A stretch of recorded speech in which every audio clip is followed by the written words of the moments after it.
ایک شخص سرکار مدینہ صلی اللہ علیہ وسلم کی بارگاہ میں حاضر ہوا اور عرض کرنے لگا کہ حضور میں آپ سے بڑی محبت کرتا ہوں. تو سرکار علیہ الصلوۃ والسلام نے فرمایا کہ اگر تم مجھ سے محبت کرتے ہو تو پھر آزمائشوں کے لیے تیار ہو جاؤ. وہاں پر بھی ایک بتا دیا گیا کہ آزمائشیں اس پر آئیں گی. اب یہ آزمائشیں اور یہ جو دنیا کی زینت ہے یہ اس لیے اللہ تبارک و تعالیٰ نے ہماری آزمائش کے لیے رکھا ہے اور ہمیں ان چیزوں سے روکا گیا ہے باقاعدہ. لیکن جنت جو ہے نا وہ بڑی آسائشوں والی جگہ ہے. جہاں پہ آسائشیں ہوتی ہیں نا وہاں پہ ہم سمجھتے ہیں کہ جنت نشین ہے. اور قید خانہ جتنا بھی VIP ہو بہرحال وہ ہوتا قید خانہ ہی ہے. اللہ تبارک و تعالیٰ کے حبیب علیہ الصلوۃ والسلام نے مومنوں کے بارے میں یہ فرمایا کہ دنیا مومن کے لیے قید خانہ ہے اور کافر کے لیے جنت ہے. اب یہاں پہ آپ دیکھ لیں کہ یہ مومن کے لیے چونکہ قید خانہ ہے تو یہاں پہ تکلیفیں تو اس کو برداشت کرنی پڑیں گی حق کے راستے پہ چلنے کے لیے, اور کافر کے لیے چونکہ جنت ہے تو اس کے لیے آسانیاں ہی آسانیاں ہوں گی. اب یہ آپ کو اور مجھے طے کرنا ہے کہ ہم نے اگر اللہ تبارک و تعالیٰ کی رضا حاصل کرنی ہے تو اپنے آپ کو اس بات پر منانا پڑے گا کہ ہمیں یہ آزمائشوں کا سامنا کرنا ہے. اور یہ ذہن میں رکھیں کہ بعض اوقات جو ہے نا وہ ہم یہ دیکھتے ہیں کہ یار باطل بڑا آسان ہے, اس کی طرف بڑی اٹریکشن ہوتی ہے. یہ اٹریکشن اس وقت تک ہوتی ہے جب تک ہم نے حق پر چلنے کا جو لطف ہے, اس کی جو روحانی لذت ہے وہ ہم نے نہیں چکھی ہوتی. جب ہم وہ حاصل کر لیتے ہیں نا تو پھر ہمیں باطل پر چلنا مشکل ہو جاتا ہے. یہ آپ دیکھیں کہ صحابہ کرام رضوان اللہ تعالیٰ علیہم اجمعین ان کا جو اسلام سے پہلے ایک انداز تھا اور اسلام کے بعد جو ان کا انداز تھا, زندگی میں یوں سمجھ لیں کہ ایک بہت بڑا چینج ان کے انقلاب آیا تھا کہ پہلے وہ باطل کے رستے پر چل رہے تھے ایمان لانے سے قبل, لیکن جیسے ہی ایمان لے کر آئے تو انہوں نے ایمان کی لذت چکھ لی تھی. تو آج کے دور میں بھی اگر کوئی اللہ تبارک و تعالیٰ کی عبادت کی جو لذت ہے, حق پر چلنے کی جو لذت ہے, اس کو چکھ لیتا ہے نا تو پھر وہ کبھی بھی باطل کی طرف منہ کر کے نہیں دیکھتا. اور جس نے دیکھی ہی یہ آسانیاں ہوں تو پھر وہ جو ہے ان رستوں پہ چلتا ہے. جیسے مثال کے طور پر آپ دیکھیں کہ شہرت جو ہے ہر ایک کو پسند ہوتی ہے کہ بھئی میں مشہور ہو جاؤں, لیکن جو مشہور ہونے کے بعد جو پریشانیاں آتی ہیں نا وہ مشہور لوگوں سے آپ پوچھیں, وہ کہتے ہیں کہ یار ہماری تو سوشل لائف ختم ہو گئی, ہم عام لوگوں کی طرح وہ کام نہیں کر سکتے. تو جس نے غیر معروف رہنے کی لذت چکھی ہوتی ہے, جس نے سوشل لائف ختم ہو جانے کے بعد شہرت کی تکلیفیں دیکھی ہوتی ہیں, وہ شہرت کی طرف اتنی آسانی سے نہیں بڑھتا. اسی طریقے سے جو حق پر چلنے کی لذتیں چکھ لے گا اس کو آسانی سے سمجھ میں آ جائے گا کہ حق کے چلنے کی کتنے مزہ ہے اور باطل پر چلنے میں کس قدر جو ہے نا وہ بے چینی اور بے قراری. حق کی امپورٹنس مفتی اسحاق صاحب آپ روشنی ڈالیے کہ ہم کس طرح اپنے نوجوانوں کو یہ ریئلائز کروائیں کہ حق مشکل ضرور ہے لیکن جو لذت بھوکے رہنے میں, پیاسے رہنے میں, صبر کرنے میں, شکر ادا کرنے میں ہے وہ ان عیاشیوں میں نہیں ہے. مفتی صاحب بسم اللہ الرحمن الرحیم. ستیزہ کار رہا ہے ازل سے تام روز, چراغ مصطفی سے شرار بلہبی. سبحان اللہ. حق و باطل دونوں نظریات ہمارے سامنے موجود ہیں, اور ایک طرف راستہ رحمان کا ہے, ایک طرف شیطان کا راستہ ہے. شیطان اپنی طرف بلا رہا ہے اور اللہ کے فرشتے میں رحمان کی طرف بلا رہے ہیں. اب یہ میرا فیصلہ ہے کہ میں اہدنا الصراط المستقیم پڑھنے کے بعد کس راستے کا انتخاب کرتا ہوں. کیا میں ایاک نعبد و ایاک نستعین تک ٹھہرا یا میں اہدنا الصراط المستقیم تک بھی پہنچا؟ اہدنا الصراط المستقیم پڑھنے کے بعد صراط الذین انعمت علیہم بھی میں نے پڑھا یا نہیں پڑھا, یا غیر المغضوب علیہم ولا الضالین پڑھ کے اس راستے پر چل پڑا جو گمراہوں کا راستہ ہے. انعم اللہ علیہم من النبیین والصدیقین والشہداء والصالحین. 4 راستے اللہ نے بتائے, نبیین کا راستہ, صدیقین کا راستہ, شہداء کا راستہ اور صالحین کا راستہ. ہم اختتام سے چلتے ہیں صالحین سے, اللہ کے نیک بندوں کا راستہ. یہ آسان راستہ نہیں ہے, یہ فقر کا راستہ ہے, یہ قناعت کا راستہ ہے, یہ ذکر کا راستہ ہے, یہ شکر کا راستہ ہے, یہ اللہ کی رضا میں راضی رہنے کا راستہ ہے. شہداء کا راستہ اپنی جان تک نہیں ہے بلکہ اپنے گھر والوں کی جان تک قربان دینے کے لیے. اس کے بعد آپ آجیے صدیقین کا راستہ کہ جو صالحین ہیں اور راہ حق میں شہید ہو گئے. اب وہ صدیقین کے مرتبے پہ جب وہ پہنچ جاتے ہیں تو ان کا مقام کتنا بلند و بالا ہے کہ صدیقین کا مرتبہ اللہ تعالیٰ نے نبیوں کے فوراً بعد بیان فرمایا. یعنی سب سے بڑا مرتبہ صالحین کا نہیں ہے, صالحین کا مرتبہ 4تھے نمبر پر. سب سے بڑا صراط مستقیم کا راستہ انبیاء کا راستہ ہے, اور اس کے بعد کا راستہ من النبیین والصدیقین, اس کے بعد شہداء 3 نمبر پر ہیں. تو یہ ہمیں اندازہ لگانا پڑے گا کہ اپنے قول میں سچا ہونا, اپنے فعل میں سچا ہونا, اپنے وعدے میں سچا ہونا اور اپنے کردار کا ستھرا اور سچا ہونا, یہ حق کا راستہ ہے جو آسان راستہ نہیں ہے.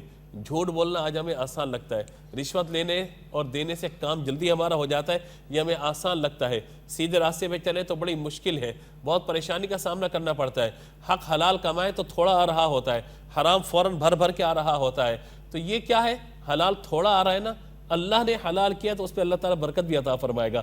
حرام اگرچہ بھر کے آ رہا ہوگا اسے برکت آپ کو نہیں ملے گی. تو ہم نے کثرت اور برکت ان چیزوں کو پیمانہ نہیں بنانا, ہم نے اللہ کی رضا کو پیمانہ بنانا ہے کہ برکت اللہ تعالیٰ کے نام میں. اور جو آپ نے ذکر فرمایا کہ خوف اور بھوک اور یہ سب چیزیں, اسی کو قرآن نے بیان فرمایا کہ ایمان والے کون ہیں؟ وَلَنَبْلُوَنَّكُمْ, انہیں ضرور آزمایا جائے گا بِشَيْءٍ مِّنَ الْخَوْفِ وَالْجُوعِ وَنَقْصٍ مِّنَ الْأَمْوَالِ وَالْأَنفُسِ وَالثَّمَرَاتِ. یہ 5 باتیں. پہلا خوف ہے, ان کو خوف ہوگا, اور اس کے بعد من الخوف والجوع, پھر بھوک سے آزمائے جائیں گے. اس کے بعد وَنَقْصٍ مِّنَ الْأَمْوَالِ, مال کی کمی سے آزمائے جائیں گے. وَنَفْسٍ, اپنی جان سے آزمائے جائیں گے. اور اس کے بعد پھلوں کی کمی سے آزمایا جائے گا ان کو. تو اب یہ دیکھیے کہ یہ ساری صفات کو آپ جمع کیجئے, اور ایمان والے جب ان مراحل سے گزرتے ہوئے آگے پہنچتے ہیں اور صبر کرتے ہوئے پہنچتے ہیں, فرمایا وَبَشِّرِ الصَّابِرِينَ, یہ صبر کرنے والوں کو خوشخبری ہے. الَّذِينَ إِذَا أَصَابَتْهُمْ مُصِیبَہ, جب انہیں مصیبت پہنچی, خوف کی, بھوک کی, مال کی کمی, جان کی, پھلوں کی کمی کی, تو یہ کہتے ہیں کہ اِنَّا لِلَّهِ وَإِنَّا إِلَيْهِ رَاجِعُونَ, ہم اللہ کا مال ہے اور اللہ کی طرف ہمیں لوٹ کر کے جانا ہے. اب اس پوری آیات کو دیکھ لیجئے آپ, اور اس کے بعد میدان کربلا کو دیکھ لیجئے. آپ کو وہاں پہ خوف بھی ایک نظر آئے گا, وہاں پہ بھوک بھی نظر آئے گی, وہاں پیاس بھی آپ کو نظر آئے گی, وہاں پر جانوں اور مالوں کی کمی بھی نظر آئے گی. لیکن جب یہ ساری کمیاں آپ دیکھتے ہیں اور اس کے بعد ان کی کیفیت دیکھتے ہیں, وَبَشِّرِ الصَّابِرِينَ کی منزل پر وہ موجود ہے, اور یہ حق کے راستے میں کھڑے ہوئے مسافر ہیں تو 72 نفوس, لیکن سبحان اللہ سامنے کے 22,000 کے لشکر پہ اتنے غالب آ چکے ہیں کہ وہ کھا پی کر اور اپنے گلوں کو پانی سے تر کر کے ان سوکھے گلے والوں کا مقابلہ نہیں کر پا رہے. اور میں جملہ عرض کرتا ہوں, شاید یہ بات پہنچ جائے کہ کسی کی تلوار کسی کی گردن پر چلتی ہے, میرے حسین کی سوکھی گردن نے یزیدیت کی تلواروں کو قیامت تک کے لیے مٹا کے رکھا. سبحان اللہ, سبحان اللہ, سبحان اللہ, کیا خوب فرمایا آپ نے مفتی صاحب. علامہ صاحب, آپ سے پوچھنا چاہوں گا, مجھے غزوہ خندق یاد آ رہی ہے, جب رحمت للعالمین آقا دو جہاں وجہ تخلیق کائنات محمد مصطفیٰ صلی اللہ تعالیٰ علیہ وآلہ وسلم اپنے پیٹ پر 1 نہیں 2 نہیں کئی پتھر 3 پتھر باندھ کے جنگ کی تیاری کر رہے ہیں. خندق میں جو پتھر ٹوٹ نہیں رہا ہے اس کے لیے آقا کو بلایا جاتا ہے کہ آپ آ کے اس پتھر کو توڑیے, ہم سے نہیں ٹوٹ رہا. آج کے دور میں کوئی شخص 1 منٹ کے لیے سوچ لے کہ مجھے پیٹ پہ پتھر باندھنا ہے تو اس پر قیامت ٹوٹ پڑے گی. علامہ صاحب. بسم اللہ الرحمن الرحیم. بہت خوبصورت مفتیان اکرام نے اس کی وضاحت فرمائی. بس تھوڑی سی آیت کا اور حصہ آگے بڑھ جاتا ہے تو صلوات علیہم الرحمہ, انہی لوگوں پر پھر قرآن وہ بھی کہہ رہا ہے انہی لوگوں پہ صلوات بھی ہے, اور کیا ہے, اللہ کی رحمت بھی آتی. یعنی جو حق کا راستہ پہچان لے, پھر رحمت خدا کہاں ہے, رحمت خدا ان کے ساتھ ہے. پھر درود و سلام کہاں ہے, پھر تاریخ ان کی شاہد بنتی ہے. پھر ہر قوم پکارتی ہے ہمارے ہیں حسین, ہمارے ہیں. یہ حق کا راستہ ہے.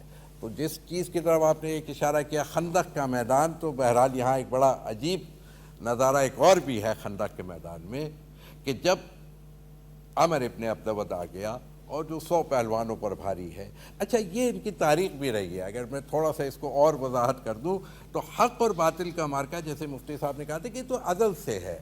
یہ جھگڑا سیدھے کا نہیں تھا, جھگڑا شناخت حق و باطل کا تھا, جس کے لیے خداوند عالم نے فرمایا تھا کہ انی عالم و ما لا تعلمون. جو تم کہہ رہے ہو کہ یہ زمین پر فساد بھی کرے گا, یہ خون بھی بہائے گا, تو بالکل اپنی جگہ وہ, اور سچ بھی ہوا, دعویٰ غلط نہیں تھا. لیکن خدا نے یہ نہیں کہا کہ یہ فساد نہیں کرے گا, یہ خون نہیں بہائے گا.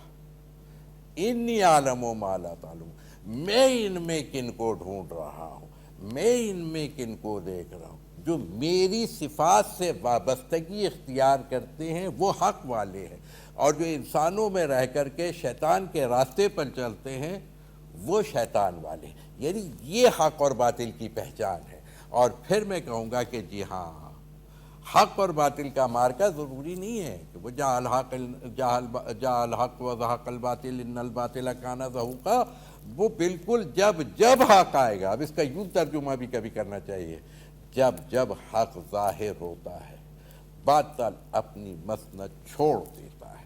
شرط یہ ہے کہ حق ظاہر تو ہو, حق آشکار تو ہو. تو بس وہاں پر میں کہوں گا کہ اگر بات حضرت آپ کے دادا کی, حضرت ابو طالب کے حوالے سے, اور ان کے بھی والد یعنی حضرت عبد المطلب, تو حق اور باطل کا 100 سال میں ہمیشہ بیت پر بھی حملہ ہوگا اور اہل بیت پر بھی حملہ ہوتا ہے. یہ صدی بہ صدی واقعہ ہے.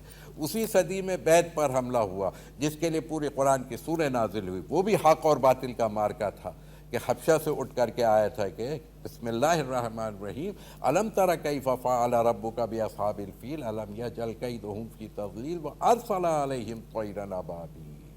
یہ قاسم معقول ہو جاتے ہیں. آج بھی جو حق کے مقابلے میں آیا, چاہے وہ بیت کے مقابلے میں آئے یا اہل بیت کے مقابلے میں آیا ہو, دونوں قاسم معقول ہیں. وہ کھائے ہوئے بھوسے کی مانند ہو جاتے ہیں.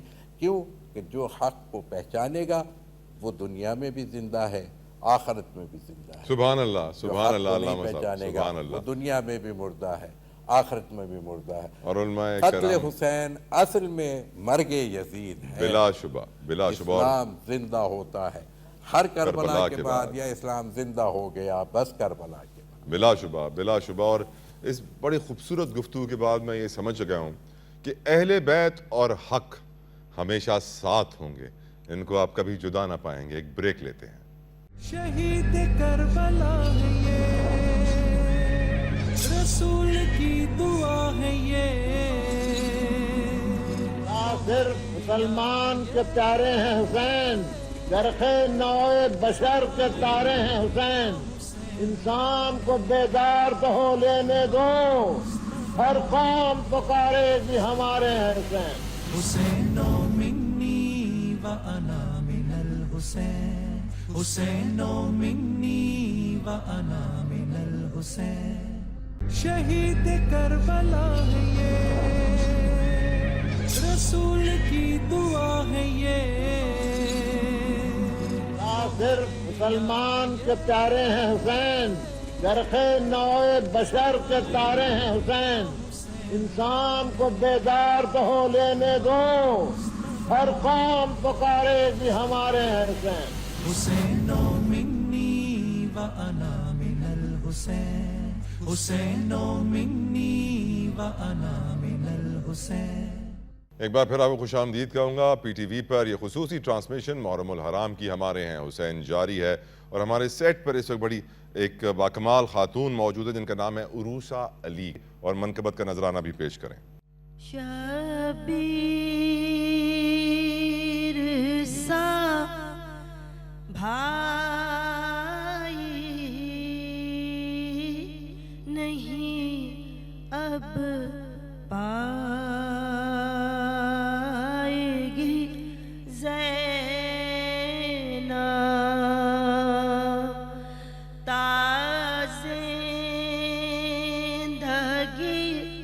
سر خاک پر ٹکرائے گی زینب, تا زندگی سر خاک پر ٹکرائے گی زینب.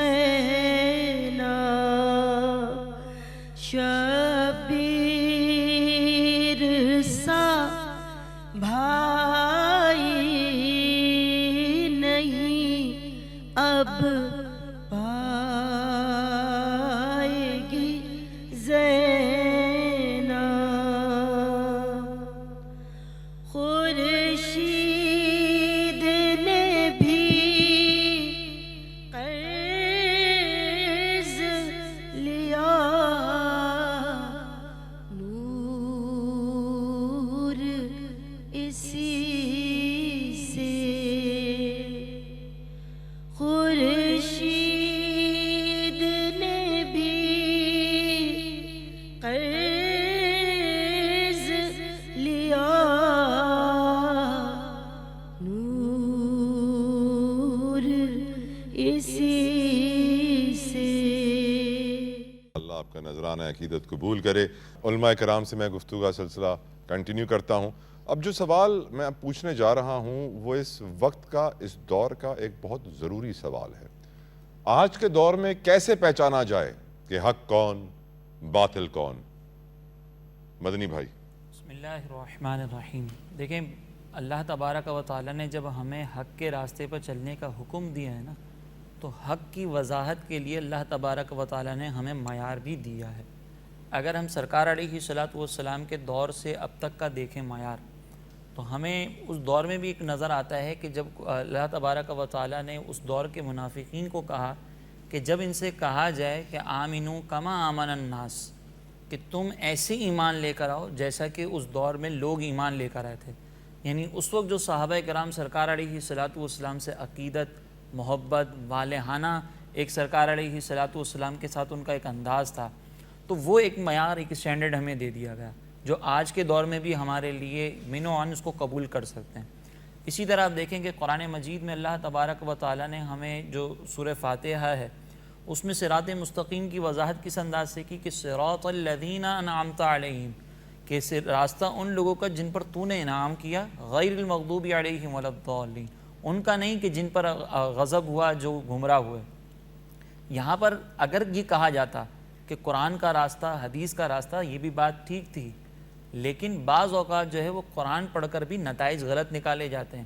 اچھا، اب یہ انعام یافتہ بندے کون ہیں، اس کا تعین بھی ہمارے اوپر نہیں چھوڑا، بلکہ ہمیں ڈائریکٹ اللہ تبارک و تعالیٰ نے ایک جگہ قرآن میں جیسے کہ حضرت نے بھی ذکر کیا کہ انعام یافتہ بندوں کے ساتھ ان کو رکھا جائے گا کہ جو اللہ اور اس کے رسول کی اطاعت کرتے ہیں۔ وہ کون ہیں؟ من النبیین والصدیقین والشہداء والصالحین۔ اس امت کے جو اللہ تبارک و تعالیٰ نے جو انبیاء بھیجے، صدیقین جو بھیجے، جیسے صدیقین میں سب سے بڑا مرتبہ صدیق اکبر رضی اللہ تعالیٰ عنہ، پھر دیگر خلفائے راشدین ہیں جو چاروں یار ہیں، جس میں صدیق اکبر رضی اللہ تعالیٰ عنہ، حضرت عمر فاروق رضی اللہ تعالیٰ عنہ، عثمان غنی رضی اللہ تعالیٰ عنہ، مولا علی شیر خدا رضی اللہ تعالیٰ عنہ، یہ تمام کے تمام وہ ہیں کہ جو انعام یافتہ بندوں میں سر فہرست آتے ہیں۔ ان کے راستے کو آپ دیکھیں، ان کے طریقہ کار کو دیکھیں، اور آج کے دور میں آپ دیکھ لیں کہ کس طریقے سے حق کا راستہ ہے جو انہوں نے اپنایا تھا، اس راستے پر چلیں۔ اسی طرح اللہ تبارک و تعالیٰ نے فرمایا صالحین، کہ آپ کے دور میں جو صالحین ہیں ان کے راستے کو اپنائیں، ان کے عقائد کو، ان کے نظریات کو اپنائیں، آپ کو پتہ چل جائے گا کہ کون حق ہے کون باطل ہے۔ اور اسی طرح میرے نبی کریم علیہ الصلوۃ والسلام نے بھی ہمیں ایک معیار دیا کہ میں تمہارے درمیان دو چیزیں چھوڑے جا رہا ہوں، ایک قرآن اور دوسرا میری اہل بیت، اگر ان کو مضبوطی سے تھام لوگے تو کبھی گمراہ نہیں ہوگے۔ تو آپ قرآن پڑھ رہے ہیں نا، تو قرآن سے جو نتیجہ اخذ کریں، سیرت اہل بیت کو اس سامنے ضرور رکھیں کہ میں نے جو نتیجہ نکالا ہے اہل بیت اطہار سے وہ نتیجہ موافق ہے یا نہیں ہے۔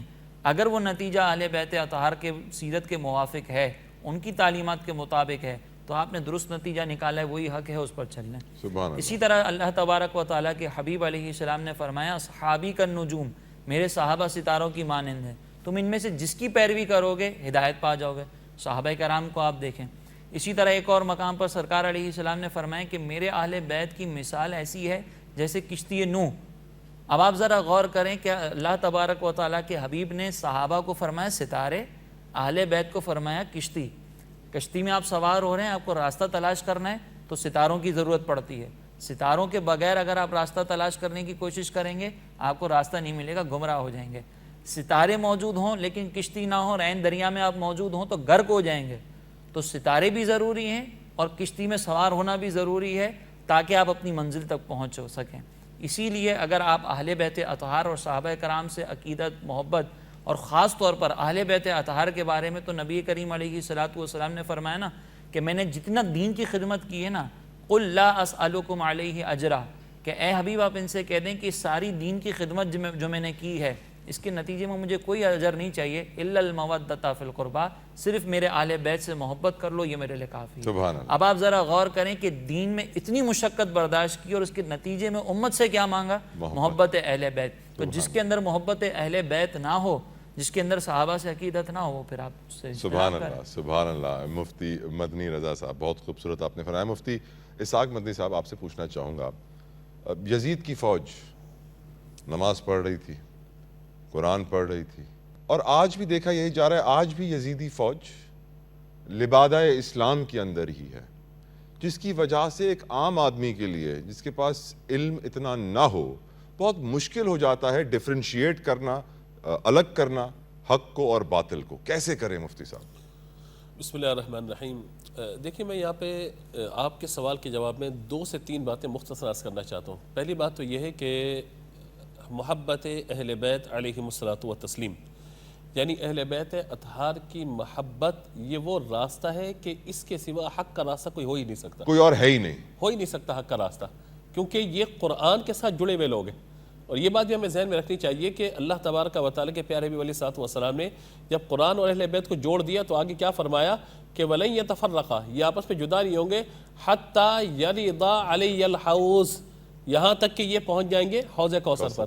اس کا مطلب ہے کہ ساقی کوثر صلی اللہ تعالیٰ علیہ وآلہ وسلم نے جو سفر شروع فرمایا کوثر تک پہنچنے کا، وہ راستہ فقط ایک یہ قرآن کا راستہ، اور قرآن کا راستہ کہاں سے ملے گا؟ اہل بیت کی بارگاہ سے ملے گا۔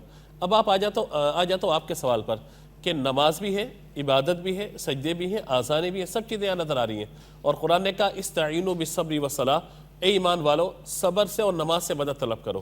مطلب یہ ہے کہ صبر بھی ہے، نماز بھی ہے، دونوں چیزیں آپ کے پاس موجود ہیں۔ لیکن ان اللہ مع الصابرین، اللہ کس کے ساتھ ہے؟ صابرین کے ساتھ۔ پیمانہ مکمل ہو گیا، یعنی مدد طلب کرنی ہے استعینوا بالصبر والصلاۃ، صبر سے بھی اور نماز سے بھی، لیکن جو اللہ تبارک و تعالیٰ کا ساتھ میسر ہوگا وہ نمازیوں کو نہیں ملے گا، وہ حاجیوں کو نہیں ملے گا، وہ غازیوں کو نہیں ملے گا، وہ ملے گا صابرین کو۔ اب آپ آ جائیے یہاں پہ میدان کرب و بلا میں، آپ دیکھ لیجئے یہاں پر بھی اذان ہے، وہاں پر بھی اذان ہے، یہاں بھی نماز ہے، وہاں بھی نماز ہے، وہاں بھی قرآن، یہاں بھی قرآن، لیکن آپ دیکھیے کہ قرآنی تعلیمات کے مطابق صبر آپ کو کہاں پہ نظر آ رہا ہے؟ جہاں صبر نظر آ رہا ہے وہیں حسین نظر آ رہے ہیں، وہیں اہل بیت نظر آ رہے ہیں، وہیں قرآن نظر آ رہا ہے۔ تو اب یہ بات ہمیں بتاتی ہے کہ فقط قرآن ہاتھ میں اٹھا لینے سے کوئی بندہ حق پر نہیں آ جائے گا، بشرط یہ کہ اس کے ایک ہاتھ میں قرآن ہو، دوسرے ہاتھ میں دامن اہل بیت بھی ہو۔ جب یہ دونوں چیزیں ہوں گی تو وہ حق کے راستے پر ہوگا۔ آج امت کے اندر تفرقہ کس اعتبار سے آ گیا؟ تاکہ میں چاہتا ہوں کہ وحدت کا پیغام جائے، اور میں چاہوں گا کہ آپ بھی، مسعودی صاحب بھی اس پر پیغام دیں کہ امام حسین کا نام، اہل بیت کا نام لوگوں کو جوڑنے والا ہے، توڑنے والا نہیں ہے۔ امام حسین کی ذات لوگوں کو جوڑنے والی ہے۔ امام حسین امت کو جوڑ کے گئے ہیں، امت کو تفرقے بازی سے نجات دلا کر گئے ہیں۔ ضروری ہے اس بات کو سمجھنا کہ شہادت گاہ الفت میں قدم رکھنا ہے۔ لوگ آسان سمجھتے ہیں مسلمان ہونا، حسین کا راستہ آسان راستہ نہیں ہے، یہی صبر کا راستہ ہے، یہی حق کا راستہ ہے، اور اسی حق پہ راستے پہ چلنے کے لیے ہو سکتا ہے تکلیفیں بھی آئیں گی، پریشانیاں بھی آئیں گی، آزمائشیں بھی آئیں گی، لیکن یاد رکھنا بالآخر کامیابی اللہ تبارک و تعالی اہل حق کو ہی عطا فرمائے۔ سبحان اللہ، سبحان اللہ۔ ایک بریک کے بعد میں علامہ مسعودی صاحب سے سوال پوچھوں گا کہ اتحاد بین المسلمین، سب مسلمان یہی چاہتے ہیں کہ ہم ایک ہو جائیں، کیا یہ ممکن ہے؟ کیا حسینیت کا پرچم علم اٹھائے ہوئے ہم کس طرح مسلمانوں میں اتحاد پیدا کریں؟ جانیں گے اس بریک کے بعد۔ شہید کربلا ہے یہ، رسول کی دعا ہے یہ، نہ صرف مسلمان کے پیارے ہیں حسین، چرخ نوع بشر کے تارے ہیں حسین، انسان کو بیدار تو ہو لینے دو، ہر قوم پکارے گی ہمارے ہیں حسین۔ حسین منی وانا من الحسین، حسین منی وانا من الحسین، شہید کربلا ہے یہ، رسول کی دعا ہے یہ، نہ صرف مسلمان کے پیارے ہیں حسین، چرخ نوع بشر کے تارے ہیں حسین، انسان کو بیدار تو ہو لینے دو، ہر قوم پکارے گی ہمارے ہیں حسین۔ حسین منی وانا من الحسین، حسین منی وانا من الحسین، ہمارے ہیں حسین۔ پی ٹی وی پر محرم الحرام کی خصوصی ٹرانسمیشن جاری ہے۔ میرے ساتھ بڑے پیارے علماء کرام اس وقت اسٹوڈیو میں موجود ہیں، اور جو سوال میں اس وقت اپنے علماء کرام سے پوچھنا چاہتا ہوں کہ حسینیت کا علم اٹھائے ہم اتحاد بین المسلمین کیسے حاصل کریں؟ علامہ مسعودی صاحب۔ دیکھیے بات تو وہی ہے کہ حق ہمیشہ کیا ہے؟ صلح چاہتا ہے، امن چاہتا ہے، اطمینان چاہتا ہے، قلبی سکون چاہتا ہے، انسانوں میں رشتہ چاہتا ہے۔ یہ زمین آگ اگلتی ہے، آسمان جو ہے وہ خون برساتا ہے۔ جب انسانوں کے دل ایک دوسرے سے جدا ہوتے ہیں، اصل کیا ہے کہ اب ایک مذہب ایسا بھی چلانا چاہیے کہ جس میں انسان کو انسان بنانا چاہیے. بات یہ ہے ہمیں وہاں آنے کی ضرورت ہے. اب کوئی ایسا بھی مذہب چلانا چاہیے. بہت ہو گیا، اب ہم نے بہت کچھ دیکھ لیا، بہت کچھ سمجھ لیا اس زمین میں، اور ظاہر سے ہوتا ہے آخر زمانہ وہ آئے گا کہ پھر صرف دو ہی مکتب رہ جائیں گے، ایک حق اور ایک باطل کا مکتب ہوگا. دوسرا کوئی فرقہ نہیں ہوگا، کوئی گروہ نہیں ہوگا. یہ اور بات ہے کہ حق کا نام کیا ہوگا، کہ حق کا نام تو اسلام ہوگا، حق والوں کا نام مسلمان ہوگا، صاحب ایمان ہوگا، اور کیا نام ہوگا. لیکن بات یہی ہے صرف. اور میں تو پھر یوں بھی کہوں گا کہ جس چیز کی طرف آپ نے اشارہ کیا تھا کہ دیکھیے ہمیشہ سے ایک جنگ رہے گی قیامت تک، اس لیے کہ وقت معلوم تک خدا نے اسے مہلت دی ہے. خدا نے مہلت دی ہے کہ تم گمراہ کرو جس کو تم گمراہ کرنا چاہ رہے ہو، لیکن میرے حق والوں کو تم گمراہ نہیں کر سکو گے. اچھا، اب یہ حق کیسے پیدا ہو؟ جی ہاں، تو حق پیدا کرنے کے لیے سب سے بنیادی بات تو یہ ہے کہ سچ بولنا سیکھ لیجئے. جب تک آپ سچ نہیں بولیں گے حق کے راستے پہ نہیں آ سکتے. وہیں سے آغاز ہے. اور جب میں کہوں گا کہ جیسے ابھی میں اشارہ کر بھی رہا تھا جس آیہ مبارکہ کی طرف میں نے سورہ کی طرف اشارہ کیا، سورہ فیل، یہ رسول اکرم صلی اللہ علیہ وآلہ وسلم کی جس سال آمد ہے اسی سال عام الفیل ہے. اسے کہا ہی عام الفیل جاتا ہے. اور پھر اس کے بعد یہ ایک واقعہ، وہ بھی حق اور باطل کا مارکا تھا. وہاں پر کیا ہے، ابابیل آ گئی. وہ بہت بڑا لشکر تھا، مگر کیا ہے، باطل والا جتنا بھی بڑا لشکر ہو اس نے ایک دن ختم ہونا ہے. اور حق والے کتنے ہی قلیل کیوں نہ ہو ایک دن غالب آ کے رہیں گے. بے شک. یہ خدا کا ایک قانون ہے. اور اس قانون کو جب ہم دیکھتے ہیں تو جیسے خود جس واقعے کو آپ نے کہا تھا خندق والے، تو وہاں پر ایک جملہ رسول اکرم صلی اللہ علیہ وآلہ وسلم کی ذات گرامی میں نے کہا کہ برز الایمان کلہ علی الکفر کلہ. وہاں پر بھی جب حضرت علی مرتضیٰ عمر ابن عبدود کے مقابلے میں گئے تو اس وقت رسول خدا نے یہ ٹائٹل دے کے بھیجا کہ آج کیا ہے، کل کا کل ایمان جو ہے وہ کل کفر کے مقابلے میں جا رہا ہے. اس لیے خندق کی اپنی ایک اہمیت ہے. اور جب پلٹ کے واپس آئے ہیں تو اس وقت ایک بڑی عجیب منزل تھی، اور وہ منزل یہ تھی کہ رسول اکرم صلی اللہ علیہ وآلہ وسلم نے وہ جملہ ادا کیا کہ ضربت علی یوم الخندق خیر من عمل الثقلین، یا ضربت علی یوم الخندق افضل من عبادت الثقلین. دونوں لحاظ سے خیر کا بھی لفظ آیا اور افضل کا لفظ بھی آیا روایات کے اندر. یہ افضل ترین عبادت کیوں تھی؟ بس یہاں اگر سمجھ لے تو حق جب انسان کے اپنے اندر، کیونکہ انا الحق کی صدا بلند کرنا، یہ حضرت علی کے لیے جو جملہ رسول خدا کا ہے، العلی مع الحق والحق مع العلی، یہ دونوں لازم و ملزوم ہیں. جہاں علی وہیں حق ہے، جہاں حق ہے وہاں علی ہے. تو وہ منزل پھر حضرت علی کی بتایا کہ یہ ضربت علی یوم الخندق، جو ایک ضربت ہے نا تمہاری، یہ چھوٹا سا عمل قلیل نہ سمجھو، مگر کسی کو بھی، کسی کے بھی چھوٹے عمل کو، جو خیر کا عمل ہے وہ اخلاص مانگتا ہے، وہ کیفیت مانگتا ہے، کمیت نہیں مانگتا، وہ کوانٹیٹی نہیں مانگتا، کوالٹی مانگتا ہے. رب ہم سے طلب کیا کرتا ہے؟ ہم سے کوانٹیٹی نہیں، کوالٹی مانگ رہا ہے. اور جب کوالٹی اگر آدمی کو سمجھ آ جائے تو وہی حق ہوتا ہے. تو جب واپس آ رہے تھے تو اصحاب نے ایک جملہ کہا، کیونکہ عمر ابن عبدود بہت تفصیلی واقعہ ہے. جب وہ گر گیا تھا اور پھر علی مرتضیٰ اس کے اوپر سوار ہو گئے تھے اور چاہتے کہ وار کرتے اور ختم کر دیتے، لیکن علی مرتضیٰ اٹھ گئے، ہٹ گئے، اور پھر وہ کھڑا ہوا، پھر مارکا لگا، پھر زیر کیا، وار کیا، ختم کیا. ایسی صورت میں اصحاب نے ایک جملہ کہا تھا، یا علی، ہم دعا کر رہے تھے، اگر کیا ہے، ایک دفعہ آپ نے گرا لیا تھا، اتنا بھاری پہلوان تھا، یہ آپ نے اس کو چھوڑ کے ایک جنگی حکمت عملی کے تحت مناسب عمل نہیں کیا تھا، اس کو وار کر کے ختم کرنا تھا. علی نے بتایا کہ میرے رسول نے سند دی ہے، ہمیشہ حق غالب آ کے رہے گا. یہ جا الحق والی جو آیت ہے نا، تو ان کے جتنی مرتبہ بھی کفر زیر ہوگا وہ کبھی غالب نہیں آ سکتا ہے. تو اس وقت انہوں نے کہا اگر میں اس لہجے میں بہت